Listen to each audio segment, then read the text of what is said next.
Magandang umaga po. Bago po kayo magsisimba,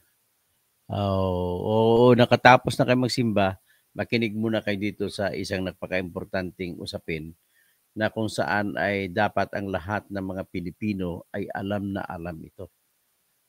At magandang umaga, no? Marahay na aga. Marahay na hapon na. Si kay Art Miniature. Yan sa Bicol, kung saan ang galing aming partido, Bunyog.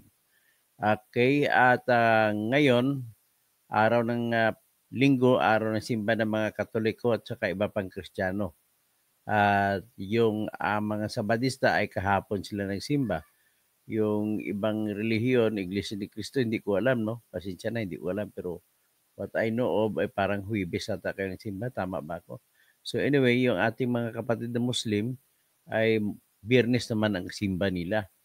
So sa mga kapatid ko dyan, mga kaklase ko sa MSU, mga kasabay ko nag-aral sa MSU, mga naabutan ko sa MSU campus, mga schoolmates ko sa Mindanao State University, Marawi City. At ako'y nangangumusta sa inyo. Kumusta na kayo? Mga buhay pa ba kayo? After 60 years old ako ngayon, hindi ko na alam kung ano. I left MSU in 1988. No, hanggang ngayon, hindi pa ako nakabalik sa MSU Marawi since 1988. Since graduating on April, no? April 6 at ako gumraduate 1988. Kasi March ako, October yan ako, mag-March ako next year na.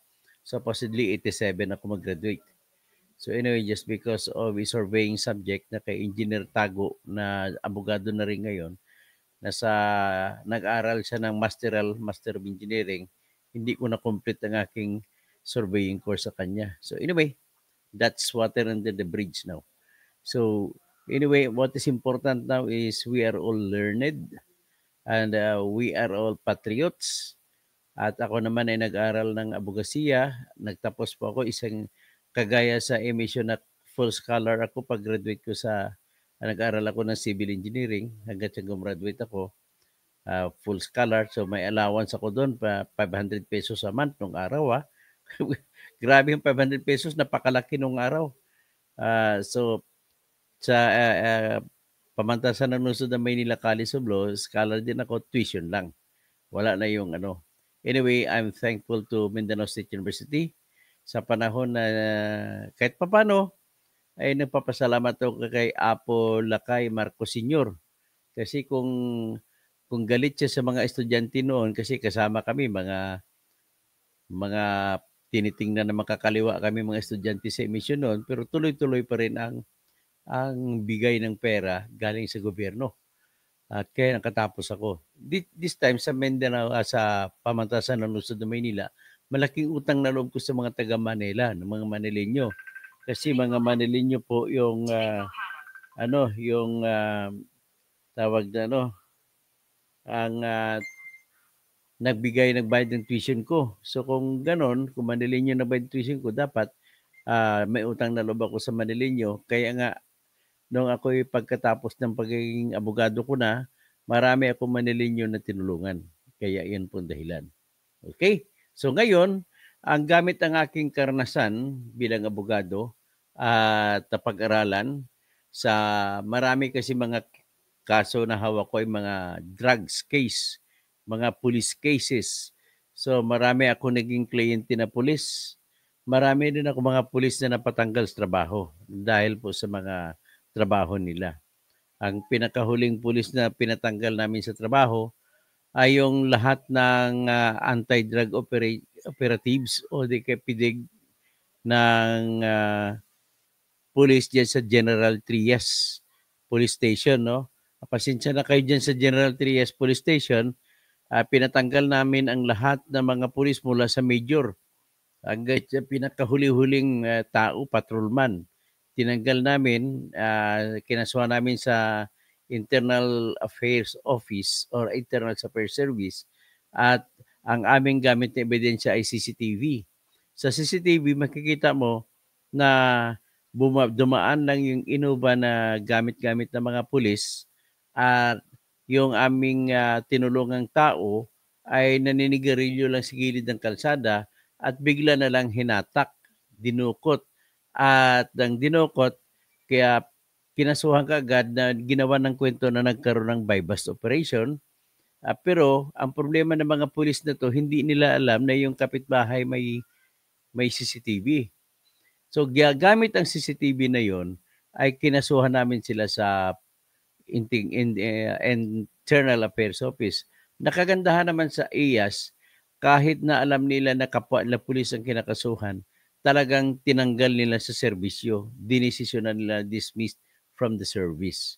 At ibig sabihin, fair po yung IAS. Kaya kung kayo may problema kayo sa mga pulis, mga kamag-anak niyo may problema sa pulis, advise niyo po sila na doon sila magreklamo sa IAS. Kasi ang problema, tendency, pag doon kayo sa hepe nila magreklamo, chances are, yung hepe nila, malalaman mo, yun din ang nag-utos sa mga pulis para gumawa ng katarantaduhan.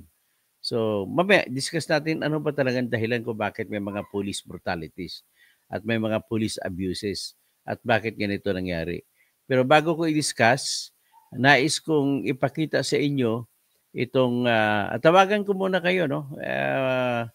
Yung mga ng first comers, no? Batiin ko muna si Art Viñetor uli, binabati ko from Bicol, no? Maray na aga. Maray na hapon. Si Agnes de Quiros, maray na aldaw, mga kabunyog from Naga City. Alam ko kamag-anak ito ni Resty de Quiros, nakakasama ko sa media. Sa Marilo Fabian, blessed Sunday po.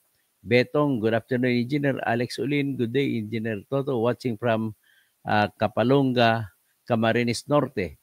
Fernie Pinto, Ruel Ang, kumusta po? Abet Bautista, Ed Rizby is leftover ng digong. O dito natin discuss kung leftover ba ng digong to at kung leftover ng digong, bakit hindi na control. So Ruel Fideris, hello, Vin Diesel ng Bunyog. Gogo lang, banatan natin ang mga tiwaling kandidato ni Duterte at BBM, lalo na yung top down na number 1 si Erwin Tulfo. Yan, si Erwin Tulfo po, batang DBM, batang Duterte yan, na nagiging batang BBM. So, ibig sabihin po, pwede sabihin na traidor yan kay BBM. Na kunwari lang yan ang maka-BBM. Pero, parang sa kwento ng Helen of Troy, na mayroong tinatawag na Trojan horse, kabayo na pinapasok. Gumawa yung mga kalaban, dyan sa Helen of Troy na istorya ng malaking kabayo. At sa loob ng kabayo, diyan ang mga sundalo. At pinapasok kuno kaibigan, nakipagkaibigan, ito'y regalo namin sa inyong kabayo na ginawa namin, pinaghirapan pa namin yan. Pagkatapos na makapasok na sa teritoryo, sabay bukas ang mga pintuan ng kabayo at lumabas mga sundalo, pinamatay sila lahat. Ganon pong Trojan horse. Trojan horse, ibig sabihin pagtataksil. Okay, pagtataksil sa kaibigan. So, at matandaan mo rin kayo mga taga-Naga, ito si Erwin Tulfo at si Ben Tulfo, panay tawag ng bobo at pagmumura nito kay Leni Robredo. Yan, huwag nyo na iboto mga taga-Bicol. Huwag nyo iboto si Erwin Tulfo at saka si Ben Tulfo. So, Romel Pideres, hello, Kapla, no? Ferdinand San Juan, blessed Sunday po, Attorney Engineer Toto, Bunyog, katotohanan. Christopher Talabocon, tama ang sabi ni Colonel Joby Espinido na may sindikato sa hanay ng mga pulis na dadamay ang matitino ng mga pulis. Yan, matitindi kasi yung mga, sa totoo lang, tingin ko niyan konti lang siguro kung bilangin mo sa 1,000 pulis, siguro mga sila, mga 200. Sa 200 sila is malakas ang dating nila kasi silang gumagalaw.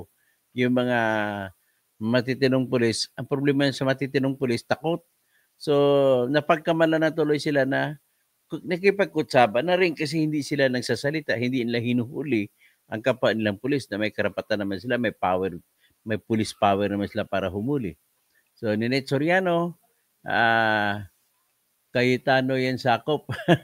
Sakop ni Alan Peter Cayetano tsaka ni Bia Cayetano.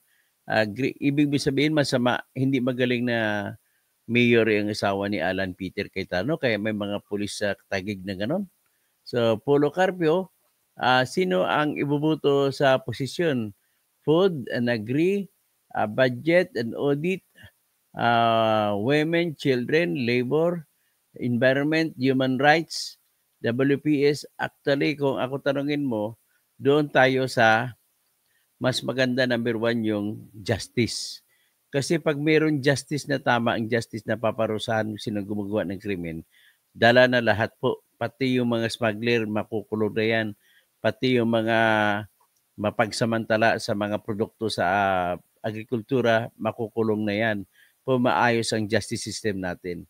Sa pag manatili po yung ating sistema ng katarungan na kung saan tanging pulis lamang ang nagsasabi kung sino dapat hulihin at sinong hindi, at nagbabase lahat sa pulis, sa deklarasyon ng pulis kung anong totoo, anong hindi, at nagrerespeto ang mga piskalya at mga korte sa kung ano sinasabi ng pulis. Nasasabi ng mga pulis ay trabaho lang. Pagkatapos, yung ibang mga kaso naman na hindi dumaan sa pulis ay dito ka naman makakakita ngayon ng mga judge na mga tahasan ko na sinasabi ng mga corrupt na judge.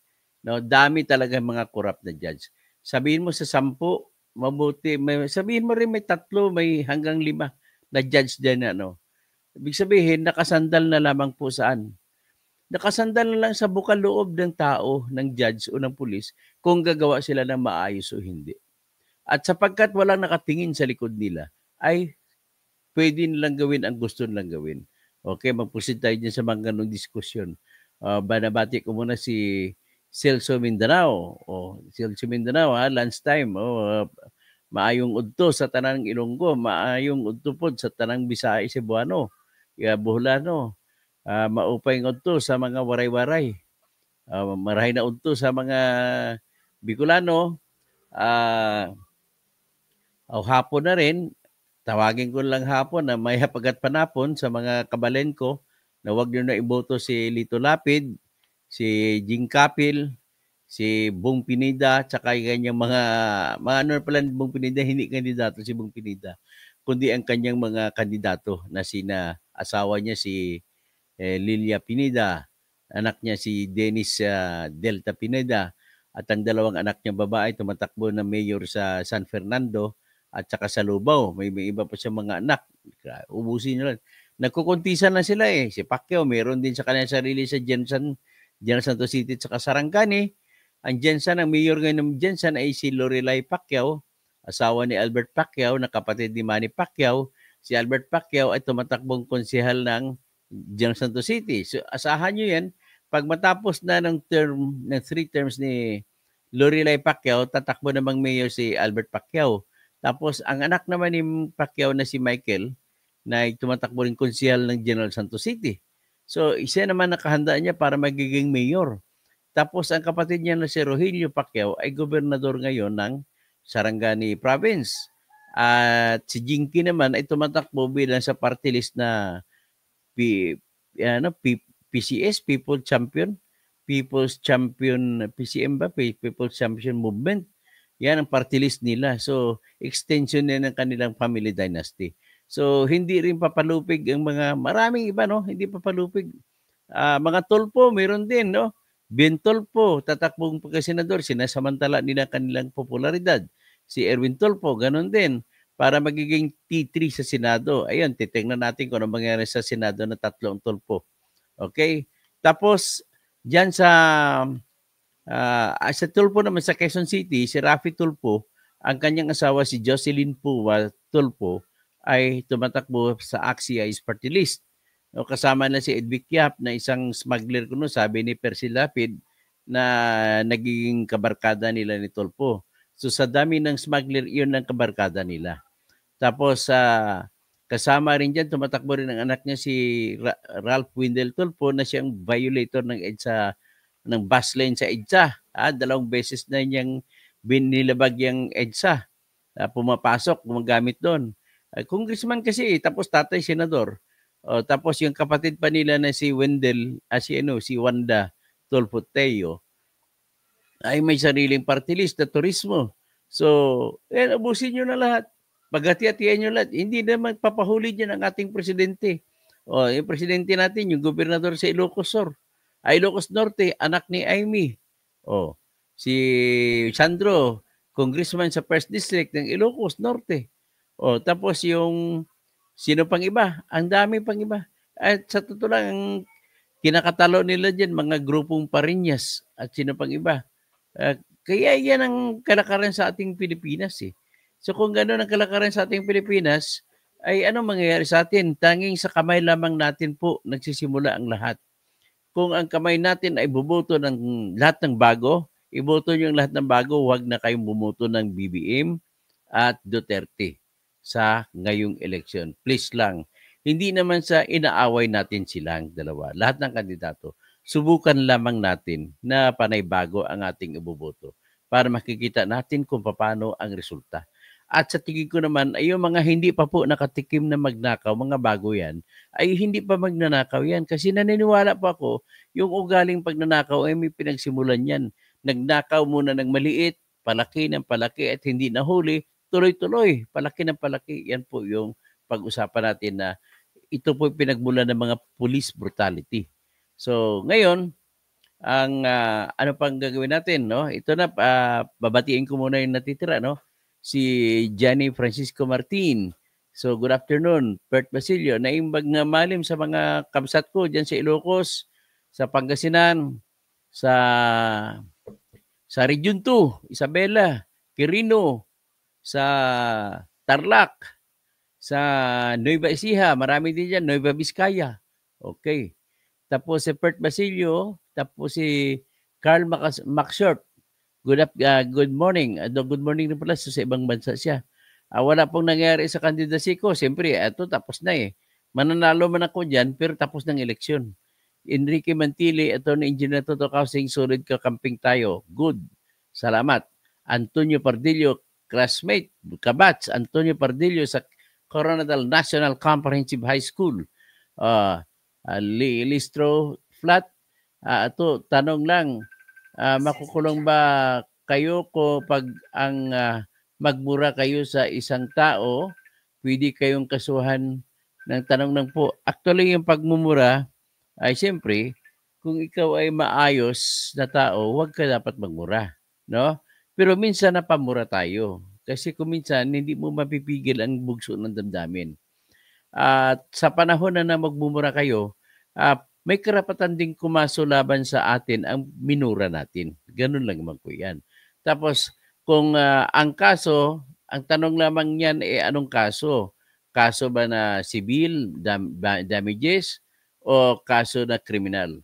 Sa pagmumura, depende po sa pagmumura. Minsan may nagmumura na nanakot pumatay, so ang kaso niya sa krimen ay grave threats.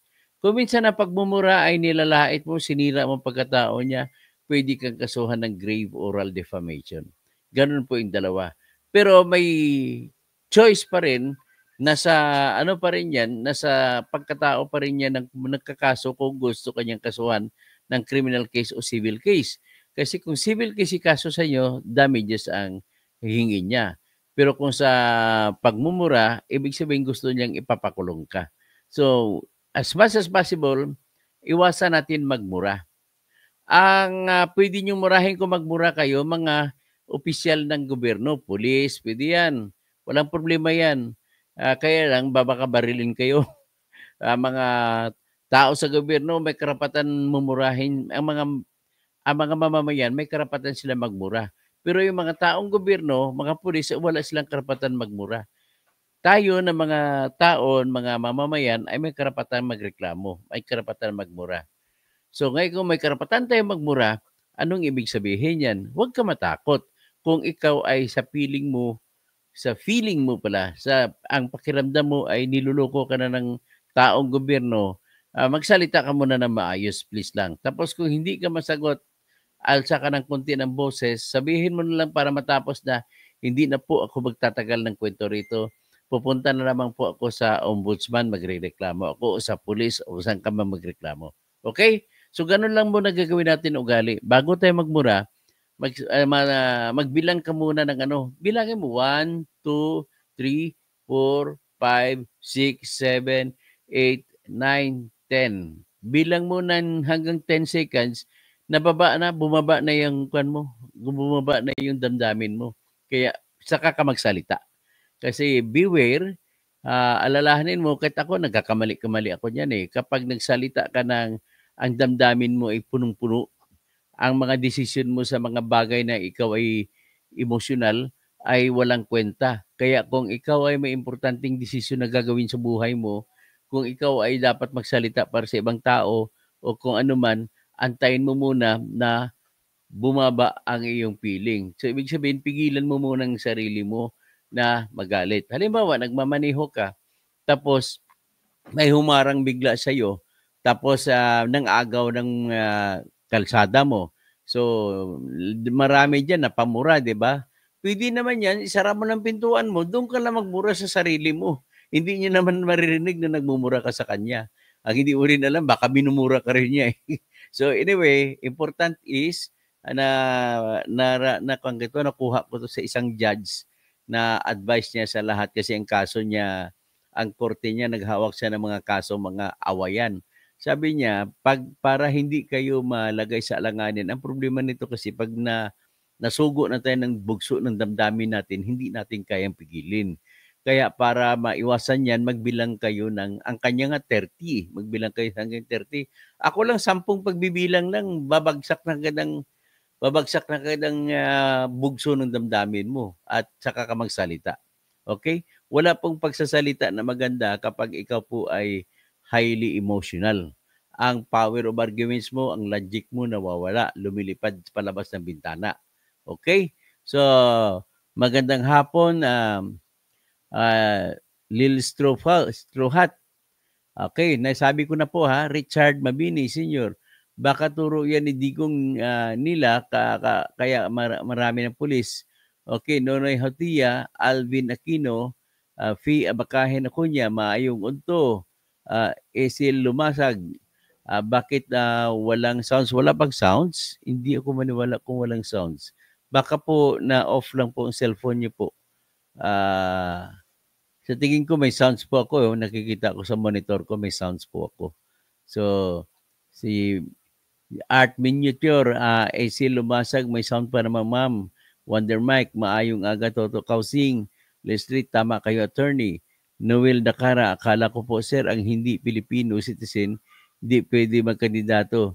Oy, ay anunsyo ko na, next week, Monday or Tuesday, isasampa ko na po yung kaso laban kay Erwin na ipa-disqualify natin siya dahil Amerikano siya.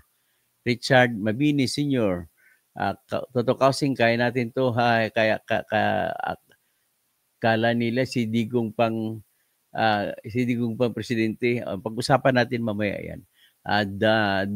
Don Dino, salute, Attorney Toto, Danilo Thailand, naimbag nga malim, Engineer Toto, naimbag nga malim sa mga kabsat ko. Emmanuel Chan, good day. Richard Mabini, Senior, Paterno Sige, si Pat Sige, kumusta sir? Naniwala pa rin kayo na eleksyon ang solusyon sa problema sa bansa? Opo, bakit ako makipagbansa sa revolusyon? Eleksyon pa rin. Naniwala ako sa eleksyon sa kaya pagtulungan natin Tito Pat na educate natin ang mga butante natin kasi sila lamang ang makapagbago ng ating bayan. Lil Straw Hat, Anchita Lua, Kerry Baz, vote wisely mga kababayan. O bago para nila alam kung wise ang boto nila, ay educate natin sila kung ano. Jelly Robles, gandang hapon po. Michael De Dios, wala dapat bumoto sa mga tulpo. Ed Risby, eleksyon ang solusyon kung mapatalsik na si Erwin Garcia, Yawa at mga cohorts. Anchita Lua, Kerbas, Lorna Baldustamon, Ledesma, oy, meeting sound, good morning. Gapamati ako sa imo, salamat kyo. Salamat. Tapos si Michael De Dios, Noel Dakara, thanks sir, dapat naman talaga ang hindi Filipino citizen i-disqualify. Okay, let us now start. I will play, ipatugtugin ko yung nangyari. Ito, bago po patugtugin, itong nangyari pang ito ay ito po. May isang babae na dati na siyang dinukot, kinasuhan sa korte, nanalo siya, acquitted siya. Tapos nung lumakalabas na siya, ang ginagawa niya doon ay siya po ay nagtitinda sa kanyang bahay. Kasama niya yung kanyang mga anak. Ng isang araw, hapon, ay pinasok naman siya ng the same group of policemen na pumasok sa kanya. ayon sa aking pagkakaunawa sa kanyang mga kwento. Pinasok siya ng the same group of policemen, may dala-dala po silang fake na warrant of arrest at pinakita sa kanya. Pero hindi po totoo kasi wala na siyang kaso. So hinuli siya, nilimas pa yung kanyang bag, nakakuha ng 76,000 plus at kinuha at nang hindi sila nagwawala sila doon sa loob ng habang ang mga pulis naman naka-jacket para hindi makita yung nameplate nila. So habang naka-jacket sila lahat, gusto nila dadalhin, may dumating na kagawad sa barangay nila at sinabi, sige, okay lang, dadalhin lang sa barangay lang, dadaan mo natin sa barangay. So iyan ang usapan, kaya pumayag yung babae na sumama sa pulis sa pagkakaunawa na dadaan sila sa barangay. Anong nangyari? Kasi ayaw niya talaga dahil naranasan niya na po. Sabi niya nung unang hinuli siya ay tinaniman siya ng droga. So yan ang ayaw niya mangyari at makakaso at makukulong muna siya habang lumalaban siya sa kanyang kaso. So ang nangyari, sumama siya dahil sa dahil sa garantiya ng kagawad nila. So ngayon, pagdating sa barangay, dumiritso man ang police car, hindi man tumigil. Kaya ang nangyari, ay tumalon siya sa mobile. O ito ngayon, play natin. Mula sa Police Mobile ng Taguig City PNP ang nakaposas na si alias Delia matapos umanong aresto ng mga pulis sa kanyang bahay. Dumiretso siya sa barangay para magsumbong. Ay, tumalon po ako. O, nakita mo nakapusas pa siya, tumalon. Lakas loob. Ibig sabihin po, nilagay niya sa balag ng alanganin ang buhay niya kasi pwede siya mabagok, mamamatay. Ngayon, ang kanyang anak niya ay tumalon din kasi sinama, minor pang anak niya. Tumalon din, tapos nabagok ang ulo. Ayan, delikado pa ngayon. O, ito pakinggan natin. At saka pumunta ako ng barangay hall. Pag dinala po ako sa outpost, tatamnan nila ako. Nakuna ng CCTV. So, yan Yan ang sabi ng babaeng yon. Bata pa naman, mga 50 plus years old. Pero tingnan natin ang CCTV ito. Nagkamali po ang pulis dito. Nang pamasok sila, ay sinira nila yung camera ng CCTV. Ang hindi nila alam, may isa pang CCTV na nakakabit. Kaya kung magpakabit kayo ng CCTV, dalawang linya. Ang isang linya, kung tinanggal na, mayroon pang isang linya na natitira. Kaya yun ang inyong gagamitin. Tingnan mo. Tingnan mo ngayon ang nangyari pagpasok ng mga pulis na naka-jacket pa. TV ang pagpasok ng 5 pulis sa bahay at tindahan ni Delia sa barangay na Pindan, Taguig City noong linggo ng tanghali. Naka-uniforme ang ilan sa mga sinasabing pulis pero may patong na jacket. Ayon kay Delia, hinahin sa kanya ang umano'y warrant of arrest. May warrant daw ako. Sabi ko, sige, may warrant ako. Sige, pakita mo. Babasahin ko. Kasi ang alam po sa warrant, pirmado ng judge. Okay. Yun po ang alam ko. Hindi niya pinakita. Kasi ibig sabihin, sanay na siya sa mga warrant kasi nakulong na nga siya minsan eh. So, iyan ang lamang na may karnasan. Okay, diretso. Ganyan lang po yung nakatiklop. Maya-maya, pinipilit na kunin ng mga pulis ang cellphone ng mga anak ng biktima. Maririnig pa si Delia na nakikipagtalo sa mga pulis habang pinapakita sa kanya ang hawak nilang papel. Pinusasan din siya kalauna ng mga operatiba. Ang kiniklaim nila gumagamit daw kayo o nagbebenta ng illegal na droga. Totoo ba yon? Ay, dapat, kung ako'y totoong nagaganyan, hindi ako ma-acquitted. Hindi nga napatunayan eh. Na ang kwento dito, una, pinasok din siya, ganoon, tinaniman din siya. Acquitted din siya sa kasong yun. Binalikan na naman siya ngayon. Nagtuloy-tuloy ang komosyon at sigawan hanggang sinira na umano ng mga pulis ang kanilang CCTV. At doon na nangyari ang umano'y nakawan. Ayon sa biktima, habang isinisilbi ang umano'y peking warrant of arrest, may pulis na nagpunta pa dito sa kwartong ito at kinuha ang kanilang pera. Natangay umano ng mga pulis ang pera at mga cellphone na aabot sa halagang 76,000 pesos. Ibig sabihin may fake, akala natin fake news lang meron. Meron din pala mga fake na warrant of arrest. Ang alam ko niyan, may naging client ako na ang sinubo ay fake na gawa-gawa sa computer na search warrant. So, beware kayo sa mga fake na yan. Pakinggan natin ulit. Matapos umano nito, ay sinakay na ng mga pulis si Delia at anak niyang babae sa Police Mobile. Habang umaandar sa sasakyan, ay nakuna ng pagtalo ni Delia mula sa mobile. Tumalon din ang anak niyang babae na nabagok ang ulo at kinailangan pang operahan habang nagtamo ng pasa sa katawan si Delia. Nagsampa na ng reklamo si Delia sa Taguig Police at NCRPO. Agad naman sinuspinde ang 10 pulis na sangkot sa pag-aresto kay Delia habang isinasagawa ang investigasyon. Dismayado naman si NCRPO Chief Brigadier General Anthony Aberin nang makita ang video ng pag-aresto. Saka nahihiya ako, nagagalit na nahihiya. Of course, kung kailangan. Kita pakinggan mo si General Aberin, sobrang galit niya. Gusto niya i-firing squad itong mga 10 pulis na mga tao niya. Kagaya kahapon, sinabi ko nga, kung pwede lang mag-firing squad zone sa Bagong Bayan, doon sa Rizal Park, gagawin natin eh. Kaso, nawala na po tayo sa mga panahon na gano'n eh. Ayon sa kanya, sablay ang ginawa ng mga pulis at hindi nila ito kukonsintihin. Papailan po natin ng criminal at saka administrative charges at saka the rest of the members of the Substation 5, 22 po yun is pinarelieve ko na rin po and they will be undergoing training. Pag magsiserve ka ng search warrant o warrant of arrest, kailangan explain mo doon sa tao na arestuhin mo kung bakit mo siya arestuhin. Then kung search warrant po naman po yan, sa search warrant po, hindi ka pwedeng pumasok po kaagad.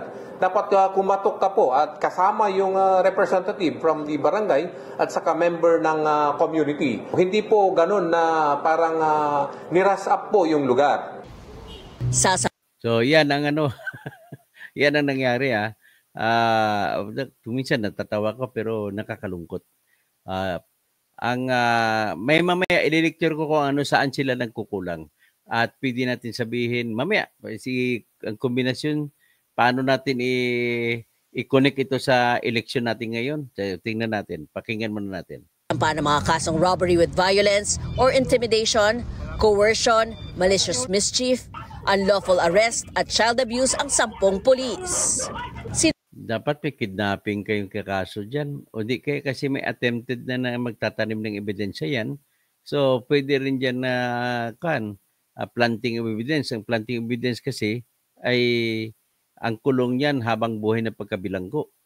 So, yan na naman ang pero sapagkat wala pa tayong ebidensya, magtatanim talaga Pero yung the fact na ang warrant of arrest na binigay na for drugs, planting of evidence, pwede na silang kasuhan sa planting of evidence under Republic Act 9165. Okay, pagpatuloy tayo. Sinubukan ng news team na kunan ng pahayag ang 10 pulis pero sinabi nilang kay PNP chief na lang sila magsasalita. Okay. So remove na natin. Sige, dito na tayo magsimula. Ano ba talaga ito?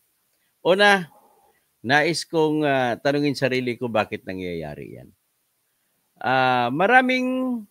Ang unang nagpumasok sa isip ko, ito ba kayang mga pulis na ito ay mga pulis din ito sa panahon ni Digong?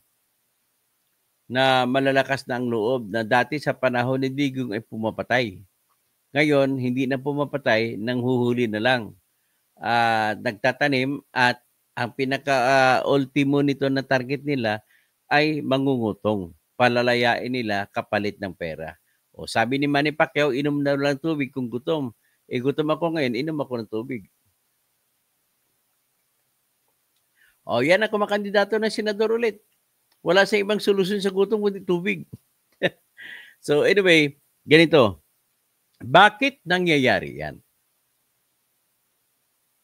Ang mga pulis, regardless man kung mga pulis sila sa panahon ni Digong, ay hindi po yan excuse kay BBM para hayaan na lang ni BBM. Mas obligasyon nga ni BBM na trabahuin lahat-lahat kasi sigurado po ako, yung nakita natin, nagkataon lamang na may CCTV ang bahay nila. Nagkakataon po na 2 ang CCTV nila at yung isa, sinira na nga ng pulis nang pumasok sila. Tandaan niyo po, yung mga pulis na mga naninira ng CCTV, walang ibang ibig sabihin yan kundi gagawa ng mga walang kwenta. So dahil may CCTV, kaya sila nahuli at dahil sa lakas ng loob ng babae at ng anak niya na tumalon sa mobile police, police mobile na sasakyan ng pulis, ay yun po ang naging dahilan at naging tulay, naging susi kung bakit nabisto ang trabahong ito. Kung hindi tumalon yung ginang at saka anak niya, sigurado tayo na wala, hindi na mabibisto yun. Kagaya po nung napatanggal ko na lahat ng kasapi ng anti-drug unit diyan sa General Trias City Police Station sa Cavite. Hindi nila alam na may CCTV nang dinukot nila yung kanilang inaresto. Pagkatapos lang maaresto, pinalabas nila, kinasuhan nila sa piskalya. Pinalabas nila na bumili daw sila ng droga doon sa batang yun. Ang problema nila, may CCTV yung parlor na katabi. Kinuhingi namin ng CCTV. Kinasuhan sila sa IAS. Tapos kinasuhan din ng mga tinulungan namin ng paglabag sa pagbebenta ng shabu. So habang tuloy-tuloy ang kaso sa korte, ay gumulong din ang kaso sa IAS at nagdesisyon ang pamunuan ng Internal Affairs Office. Kaya salamat kay Attorney Triambulo na siyang hepe ng IAS at ang pumalit sa kanya at napirmahan na po yung utos na tinanggal na sa serbisyo ang mga lahat ng pulis na yun. At dahil tinanggal na sa serbisyo ang lahat ng pulis na yun, alam niyo ba ang nangyari? Ang nangyari po, mahigit halos 1,000 na kaso sa 13 martires na sinampa ay nanggaling sa mga kasong hinuli nila sa General Trias. Ang gagaling nila kasi masisipag maghuli. So dami lang nahuli. So ngayon dahil sa tinanggal sila sa pwesto, lahat po yun na kaso na sinampa nila ay acquitted ang lahat ng mga hinuli. Kasama na dyan ang tinulungan namin, acquitted. Yan po ang katotohanan. Ang problema natin, kung may CCTV, mahuli. Kung wala, anong gagawin natin? Hindi naman lahat ng tao ay kayang mahal kaya sa aking pagpakabit lang gumastos ko halon 50,000 pesos. Ang CCTV ko ay colored. Naririnig yung salita. Ganun po. Kung magpapakabit kayo, ganun ang kukunin yung quality ng camera. So ngayon, ano na lang ang proteksyon ng civilian kung walang CCTV? At kahit may CCTV pa kung gigibain. May isa ring CCTV na ginamit ko na ebidensya sa kasong sinampa sa mga pulis. Alam nangyari, mabuti sila at suspendido lamang sila ng 6 na buwan. Nagmamakawa pa sila sa akin, mga pulis na yun. Winidraw ko naman ang kaso. Kaya lang sabi ng IAS, hindi pwede i-withdraw yan. Kasi ang complainant ngayon, Philippine National Police, hindi ikaw. Ano nangyari doon? Ganito po yun. Meron akong CCTV na ebidensya at yung mga pulis na pumasok, sinira nila CCTV. Hindi nila alam na may isa pang CCTV na kakabit.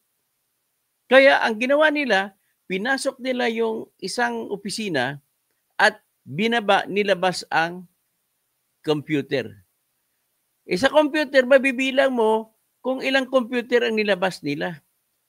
Mabilang mo sa CCTV na video na hawak ko na 41 computers ang hawak nila, ang nilabas nila. Ngayon, nung nagsampa na sila ng kaso sa piskalya, ang ginawa ng pulis, sinampa nila na 35 lang na computer ang nakuha nila. So, nagkaroon na ng pagbangga-bangga, ikumpara mo yung CCTV namin, kasi kaso sinampa nila, yung sinampa nilang kaso, yung pag-aamin nila na iyon ang kanilang ginawa. Dahil doon sa dalawang ebidensya, suspendido kagad sila ng 6 na buwan. Ang tanong, suspendido lang ba yun dapat? Kung ako tanongin nyo, dapat dismiss from the service yun. Pero anyway, kinikwento ko lamang po yung dalawang insidente, ito at saka insidente at saka yung isang insidente na kung saan tinanggal po lahat ng mga pulis sa General Trias. Lahat ng pulis sa anti-drug operations. So, yan po, siyempre, number 1, may pera lamang kayo, huwag na kayo maghinayang ng pera ninyo. Sa kani-kanyang bahay ninyo, magpakabit kayo ng dalawang setup ng CCTV. May isang setup na nakatago yung kamera kasi kabisado na ng pulis anong kamera eh. Binabaril nila yan yung kamera. Tapos kung makuha lang isa, masira lang isa, meron pang isa. Tapos ang taktika nyo, yung inyong drive, yung desk drive niyo kung saan naka-record ang lahat ng kuha CCTV, huwag nyo ilagay sa isang lugar na madaling makikita. Ilagay nyo sa kisame ninyo kung pwede. Itago nyo doon sa kisame nyo ang inyong hard drive.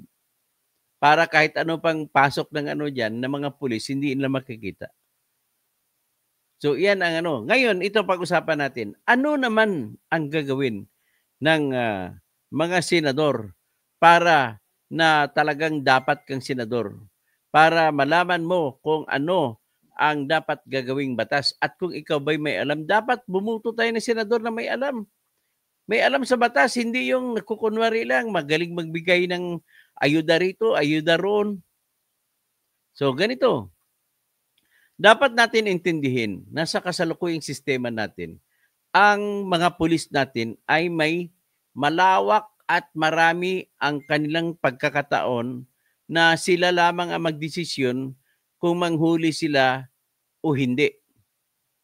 At kung magdesisyon sila na manghuli o hindi, sila lamang ang may pagkakataon na magsabi kung totoo nga ba na dapat hulihin, may basihan ba ang paghuli o wala. Kaya sa pagkakataon na yan, pumasok sila sa bahay na yan, nang dukot sila, tapos nagkaroon pa sila ng pagkakataon na mag-imbento ng ebidensya, ilatag sa lamesa ang mga droga at palabasin na kunwari ay nagkaroon ng bentahan. Sa aking karanasan bilang abogado, ito po ang aking mai-share sa inyo. Lahat itong binabanggit ko na ipanalo ko ang kaso. Hindi ko makakalimutan yung isang kaso na hawak ko na hinuli siya ng Police Quezon City. Hindi ko na babanggitin ang mga pangalan, nakakilala ko na sila lahat, mga Police Quezon City. At hinuli nila itong isang American citizen. At pinalabas nila na may nakuha silang ecstasy, may nakuha silang heroin.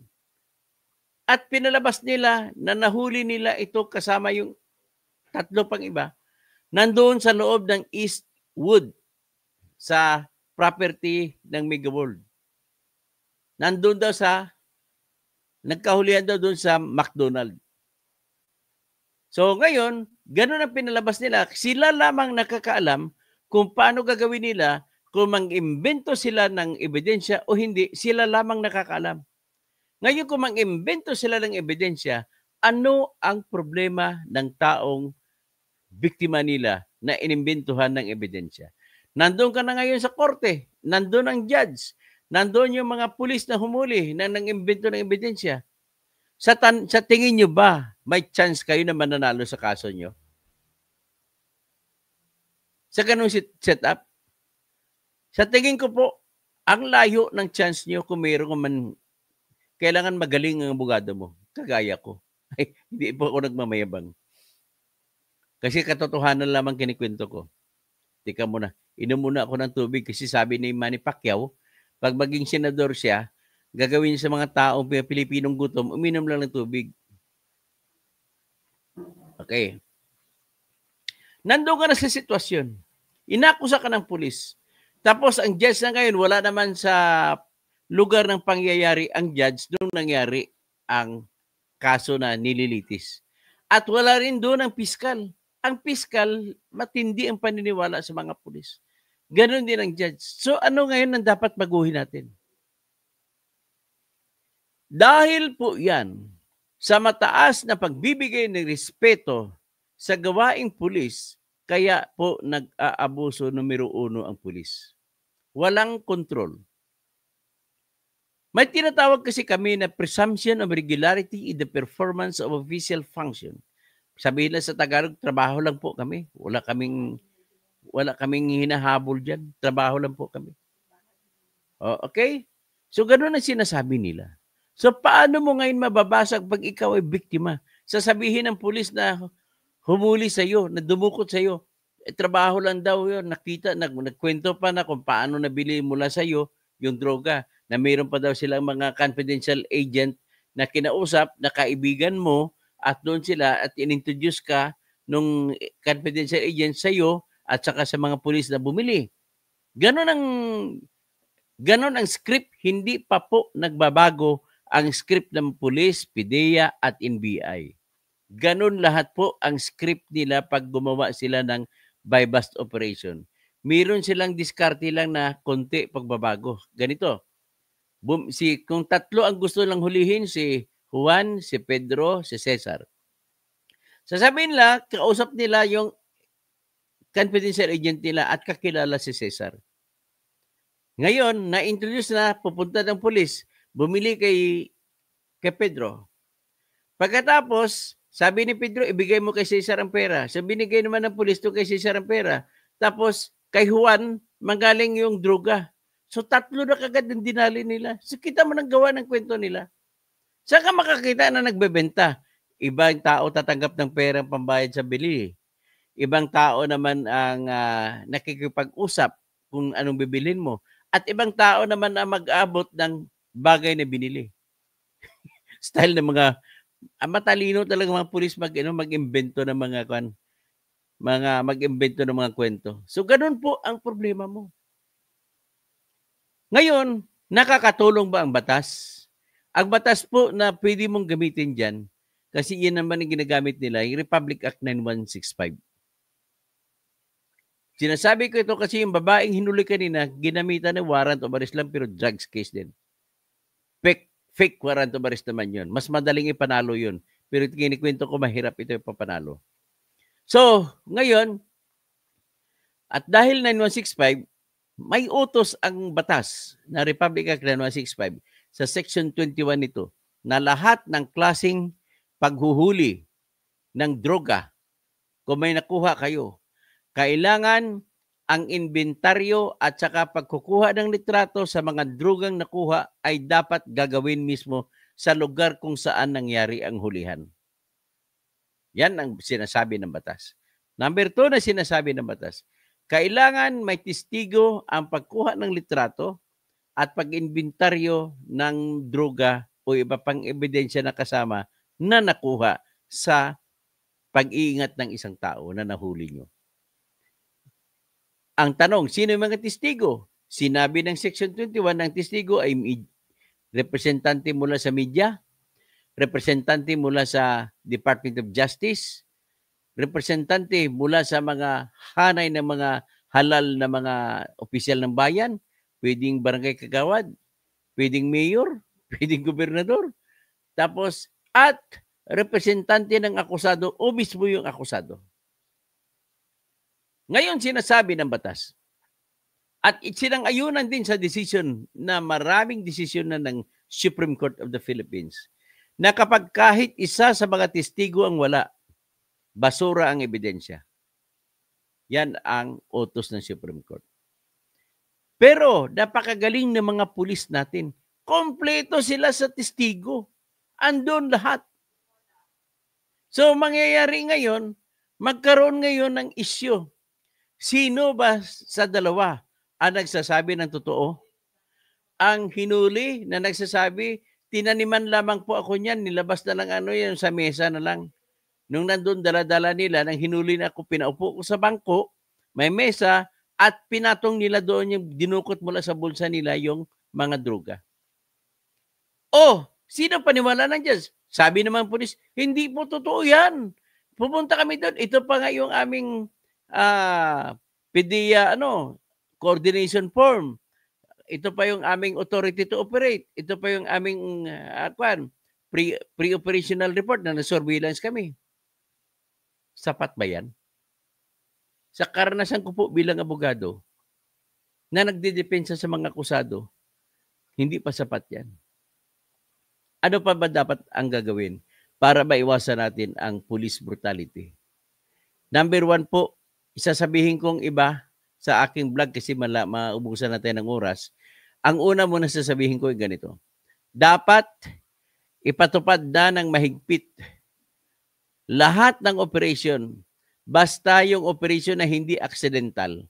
Basta mag-operate ka, may hulihin ka, warrant of arrest, mag-implement ka, mag-serve ka ng search warrant, at mag-buy-bust operation ka, lahat po dapat may body camera na. At dahil nakita naman natin sa hearing ng Quadcom at ibang mga hearing ng good government na pinapatay pa nila yung body cam. So ngayon, paigtingin ng senador ang batas at gagawin na ang lahat ng cellphone, kasi may kakayanan din ang cellphone kahit 8 oras na mag-record ng video. Ilagay mo gawin mong kwentas, ilagay mo doon cellphone mo at naka-on yung camera para lahat may basihan tayo at kamera ang magpoprotekta sa mga akusado na tinataniman ng droga. Ganon ang gagawin ko kung ako'y mai-elect na senador. Number 1 na aking proposisyon ay dapat palakasin ang camera rule. Kagaya sa Amerika, pati mobile car, palagyan natin ng kamera. Sa Amerika, 360 degrees paikot ang kamera ng mobile car ng mga pulis doon sa Amerika. Kaya hindi makatanggi mga pulis.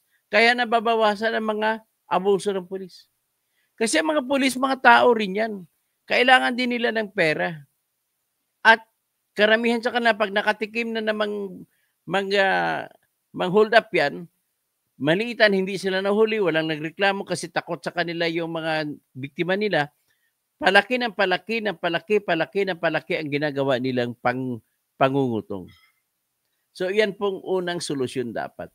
Ngayon, kung may connection man ito sa panahon na si Duterte ang presidente, ay malamang lang, hindi ko sigurado, pero malamang kasi hindi naman yan gagawa ng masama sa ngayong panahon kung hindi sila natuto sa dati.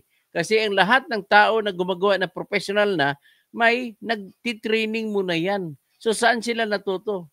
Pero kung si Duterte, sabihin mo, sa panahon ni Duterte, pamatay tao ang training. So sila ba yun? Kasi ngayon ang ginagawa nila pangtanim. Okay, pwede pa rin mangyari kasi ngayon huwag na tayo pumatay kasi mga bistado na. Mangungutong na lang tayo. Dati, imbento ng kaso, patayin. Hindi pa nakapagsalita tao, sentensyado na siya ng pulis na drug lord ka, na tulak ka, adik ka. So ngayon, ito makikita natin ebidensya na mayroong gumagalaw ngayon sa ganun. Ibig sabihin, ang pinaka-concern ko, hindi na mahalaga kung kay Duterte nang galing yun o hindi, o kung mahinang klaseng presidente si BBM, hindi na mahalaga. Ang solusyon dito po ay batas. Palakasin ang batas. Kailangan lahat ng pulis ay dapat may body camera pag mag-operate. Kahit na nagpatrolya lamang kayo sa kalsada, dapat may body camera kayo.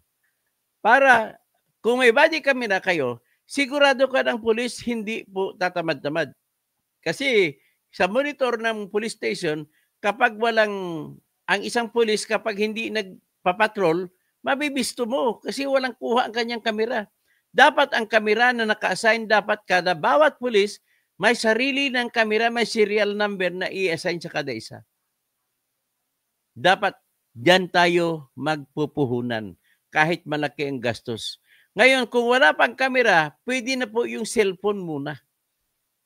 Ang cellphone muna nila, lagay mo lang ng kwentas, at kung bawal muna kayo mag-Facebook kapag nag-duty kayo. At kung mag-duty kayo, nakagana yan ang inyong cellphone. At kailangan body-body system para kung lubat ang isa, mayroong battery ang isa. Ganun po gagawin natin. So, diyan lang muna tayo at magandang umaga po sa inyong lahat. Magandang hapon po. Magpatuloy lang ko siguro bati, no? So, kay Michael De Dios, Noel Dacara, Kiko Maan, Michael De Dios ulit, Dong Balansag, good morning, Attorney Toto. Nag-subscribe ba ang mga pagmumura kong plano mong kasuhan? Ano ba? Nag-prescribe. Hindi ko alam kung kailan mag-prescribe po kada krimen, kada ginawang bagay. Halimbawa, mga kung maliit na krimen, pero kung murder, 20 years mag-prescribe, hindi po subscribe, prescribe. Tama, prescribe yung sinabi mo.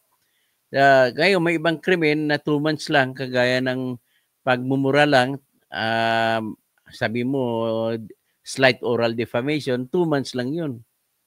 Tapos kung unjust vexation lang, 2 months lang yun. Wala na, hindi ka na pwede kumaso. At dadaan ka pa sa barangay kung kapitbahay mo. Hindi kayo nakatira kayo pareho sa isang bayan o isang probinsya o isang city. So, Menda Balistagahe from Rome, Italy. John Paul, Sir, ask ko lang po kung ano po para sa iyo ang solusyon sa mga DDS fake news. Ang fake news po, ang solusyon dyan, magsalita rin kayo. Sundin natin ang solusyon ni Trump. Lahat ng fake news kay Trump ay ang solusyon lamang ay kontrahin mo, magsalita ka rin. Hindi pwede na hayaan mo na lang. Kumontra ka rin kagay sinasabi ni, yung prescription ni Manu Tiquilla sa mga politiko. Kapag may lumabas po na tira laban sa inyo, sagutin nyo na kung saan kayo mayong live sa inyong sariling account kayo magsalita at ipakita nyo yung ebidensya. Yan lamang po ang tanging panlaban na epektibo laban sa mga fake news. Okay? Kaya pag nilatag yung ebidensya sa mga vlogger na fake news ang tinitira, ay mapapahiya po yan. At wala nang maniniwala sa kanila. Tandaan mo po yan. Ganun lang po solusyon. Wala po yung hindi ako naniniwala sa huli-hulihin, ikukulong, hindi po ako naniniwala dyan. Sana binibigyan nyo lang ng isa pang pagkakataon ng isang pagkakitaan ng mga pulis. Sana Michael De Dios, hindi lang sila Tulpo, isama mo sa si Robin Bato, Bongo, Jinggoy Revilla, Lapid, Villarriba, etc. Senator na lahat ng senador ni BBM at saka ni DDS, huwag nyo na iboto. Subukan naman natin mga bago. Subok lang, pakiusap lang. Number 1 dyan sa nirekomenda ko si Heidi Mendoza, si Atty. Luke Espiritu, Atty. Sani Matula. Yan ang mga bago na hindi pa natikman. John Paul, dapat bang i-regulate ang lahat ng vloggers? Hindi naman, bawal po. Hindi po ako gusto, John Paul, sa mga regulation. Otherwise, yung napakahalaga po kasi ng press freedom at freedom of expression, yan lamang po ang ginagamit ng mga ninuno natin laban sa Espanyol kung bakit tayo nakakuha ng kalayaan. Kaya tandaan mo, yung fake news na yan, advice ko, huwag kayo mag-alala. Magsalita rin kayo, mag-vlog din kayo at sabihin nyo na hindi totoo yan. At kung may ebidensya pa kayo na magpapatunay na hindi totoo yan, mas maganda, mas mainam. Si Kabunyog, John Kabinbin, good afternoon, Dr. Toto. Dito ako sa Antique, Kabunyog. Wow, mayad-mayad nga hapon sa Antique, si John Kabinbin. Jupiter, Pluto, ay huwag nyo kalimutan ang Bunyog, sigurado po kami sa aming ito na totoo kaming party list. Totoo po sa aming party list, hindi po ito agimat, kagaya ng agimat ni Bong, kagaya ng mga tingog ni Romualdez, kagaya ng AXIS ni mga Tulpo, kagaya ng mga Akubikol ng Akubukol tawag ko dyan, nila ni Jill Bongalon at saka ni Elizaldico, yung one rider niya, wag nyo na iboto kasi nagkaiba sila ng iba yung prinsipyo ni Bonnie Busita kaysa yung isa anak ng kontraktor na si Rods Rodriguez. Wala yan. Ang boto nyo lang Bunyog at saka iba mga inindorso ng One Sambayanan. Meron diyang ML, sumamayang liberal, Gabriela, mga kabataan, mga bata, kung saan kayong naka-aspeto ng mga sektor, doon kayo buboto. Ngayon kung gusto nyo ang programa ng Bunyog na ipopost namin na magkaroon ng industrialismo sa Pilipinas, na magkaroon tayo ng maraming paggawaan ng electric car, paggawaan ng mga solar panels, paggawaan ng lahat-lahat, yun tayo. Ang gusto namin mangyari, yung pera ng bayan, imbis na ipamimigay sa ayuda, itayo na lang ng industriya. Ganun lamang. At ibalik natin ang industriya ng tinatawag na National Steel Corporation. At napakalaking tulong yun. Jupiter Pluto, Dennis LD, Make Philippines Great Again, Noel Dacara, iba talaga ngayon, dumarami na naman karahasan. Alam niyo po, katotohanan po, dumarami naman po mga addicts sa ngayon. Marami na rin po ang mga drug lord sa ngayon. Ang solusyon dyan, hindi patukhang. Maganda na sana yung kay Duterte kung walang patayan. Hulihin lang, kasuhan. hindi papatayin. Huwag na magkwento ng mga nanlaban kasi walang maniniwala sa'yo na nanlaban ang tao. Sino ba manlaban tapos kahit may baril pa siya, hindi nila kayang labanan ng pulis. Ganun lang po kasimple. Norman Istayan, ibalik sa Senado, Bam at Kiko. Bakit okay naman sila? Tapos Sunny Day, Dennis LD, hindi pa naman yata nagiging great ang Pilipinas. Lex Bear, hindi, gawin nga natin great. Huwag naman great again, kundi let's make Philippines great. Lex Bear, tapos Betong, bakit sa Rizal Park hindi naman bayani yung mga yan para patay. Oo nga naman, no, Betong, no? Mali si General Abirin. Bakit sa Rizal Park mo sila barilin? Para lang yan sa mga bayani na binabaril. Dennis LD, let's make it government of the people, by the people, for the people. Kasi dapat lagi sinasabi ng mga matinik na politiko nung sa Amerika, this is a government of the people, for the people, by the people. Ang by na spelling na ngayon, B-U-Y. Ang for is P-O-O-R. Ang of the people ay O-F-F. Ay nako, dapat bawasan na natin yan. Let us make it serious. Lahat po ng BBM, pakiusap ko lang sa inyo, lahat po ng BBM at DDS na mga kandidato po, huwag nyo nang iboto po. Please lang po. Lito de Torres, katoto yung mga pulis na pinagsuot din ng kulay pula. O kasama na yon yung pinagsuot ng kulay pula sa rally ni BBM sa Davao del Norte. Halatang halata talaga mga pulis na ginawang audience kasi walang tao na dumalo. Kulang ang tao na dumalo sa rally ng mga kandidato ni BBM. Andun pa naman si BBM. So, yung mga pulis ay pinag-uniforme ng walang baril na dala, pinag-uniforme ng pula na shirt, Bagong Pilipinas. Tapos, sabi ni Noel Dacara, seryosohan sana ng mga otoridad ang tamang pag-implement ng batas. Yan ang una kong hinihingi na dapat mayroong talagang body camera ang lahat. Sa sunod, i-discuss ko kung ano. Lerms BC, Curly Bas, Lito Torres, Kiko Maan, Jason Japlos, D. Jupiter Pluto, Dali Santos, Sunny Day, Ruel Kaagbay, John Ray Gagarita. Declare nila nuisance kandidato kapag ayaw nila. Okay, Danilo Thailand, Merjan Distresa, police na dapat magprotekta sa ating bayan. Wala na, no? So, sino pang iba? Ranger Baldimoro Jr., Teodoro de la Torre, Lito de Torres, Raul Gilas, Angelito Rollo, Angelito Gonzales, Ana Masendo, Michael De Dios, Michelle Gabinete, gandang umaga, John Patrick Dimisa, good afternoon, Onofre Cabrera, George Garcia, Jason Badana. Okay, magandang hapon po sa lahat. Iboto ang hindi BBM, hindi DDS ng mga senador.